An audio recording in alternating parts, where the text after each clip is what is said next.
शादी के बाद पहली बार मायके आई आरोही अपने मम्मी सुधा और पिता मोहन बाबू के साथ शाम की चाय का लुत्फ उठा रही थी और सामने टीवी पर चल रहे सीरियल को देखकर अचानक ही वह बोली,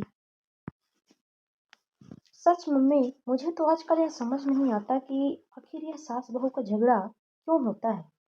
अरे अपने बेटे के लिए हर सास स्वयं ही तो लड़की पसंद करके लाती है, लेकिन जब लड़की बहू बनकर घर आती है तो वह अच्छी नहीं लगती। सभी सासू माँ ऐसी ही होती हैं। क्यों, क्या हुआ? वहाँ सब ठीक तो है ना? क्या ठीक है क्या ना ठीक मम्मी, ये टीवी सीरियल में जैसा दिखाते हैं ना, ठीक ही होता है। मेरी सासू माँ जब देखो मुंह फुलाकर बैठ जाती है। मैं इनके साथ कुछ समय क्या बिताने की कोशिश करूं भर, बस उन्हें बर्दाश्त नहीं होता।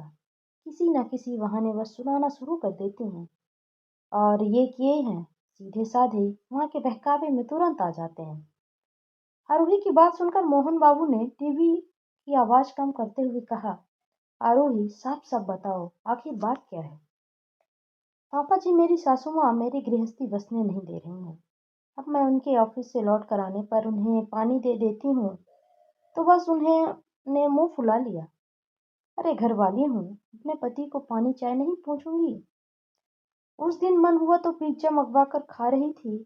अब वो ठहरी बुढ़िया पिज्जा बर्गर नहीं खाती तो अपने लिए मंगवा कर खा रही थी, और ऊपर से वो आ गए तो मैं उन्हें थोड़ा सा पिज्जा खिला दिया, तब भी मुंह बनाकर बैठ गई। अब हमारी शादी हुई है, और अगर कपल साथ में टाइम स्पेंड नहीं करेंगे तो ओह, मैं सब समझ गया। आरोही, जो तुम समझ रही हो वो वैसा कुछ भी नहीं, मोहन बाबू ने कहा।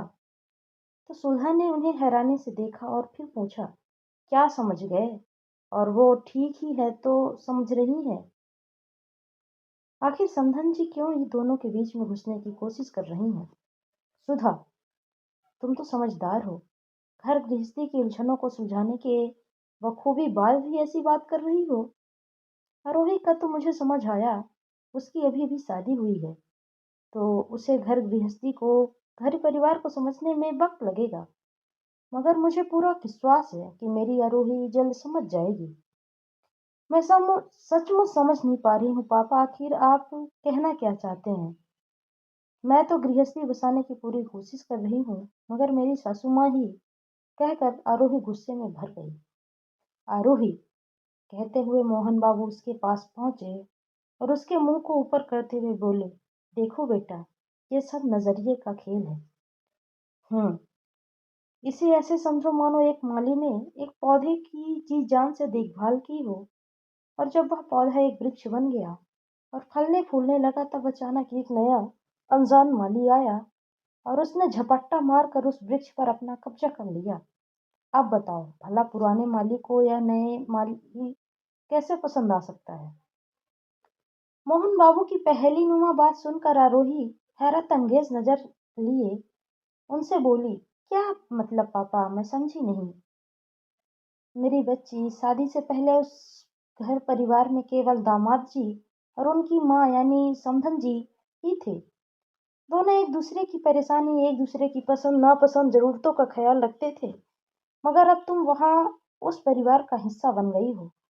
ऐसे में एक माँ के द्वारा किए गए अपने बेटे को दुलार की तरह, एक फिक्र की तरह चाय पानी देना भाता होगा। ये स्वाभाविक है, और हो सकता है दोनों एक साथ खाते भी हों। मगर बेटा, अब तुम उनके बीच में हो।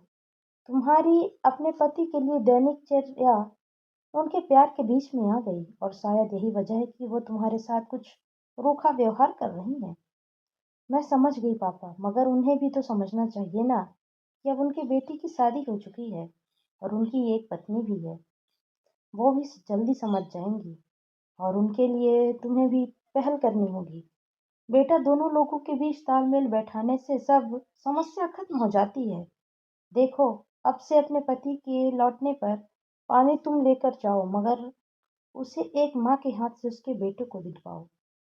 जब भी बाहर से कुछ मंगवाओ तो एक बुजुर्ग माँ की इच्छा का मान रखते हुए मंगवाओ। तुम देखो, वो तुम्हें कभी भी किसी भी चीज के लिए मना नहीं करेंगी, बल्कि स्वयं सामने से मंगवा कर देंगी।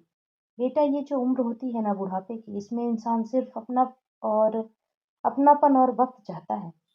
कुछ सम्मान उसके अलावा और कुछ नहीं। आरोही का चेहरा खुशी से खिल उठा था। वापस ससुराल जाकर उसने अपने पिता की बातों पर अमल किया और जल्द ही उसका और उसकी सासू माँ के बीच एक माँ बेटी जैसा रिश्ता बन गया। और कुछ ही दिनों में दोबारा अपने मम्मी पापा से मिलने पर उसने बताया कि अब उसका परिवार स्वर्ग से भी सुंदर बन गया है। आपको हमारी ये कहानी कैसी लगी कमेंट सेक्शन में ज़रूर बताएं। वीडियो पसंद आई हो तो लाइक करें, शेयर करें और चैनल को सब्सक्राइब करके बेल आइकन को भी प्रेस कर लें।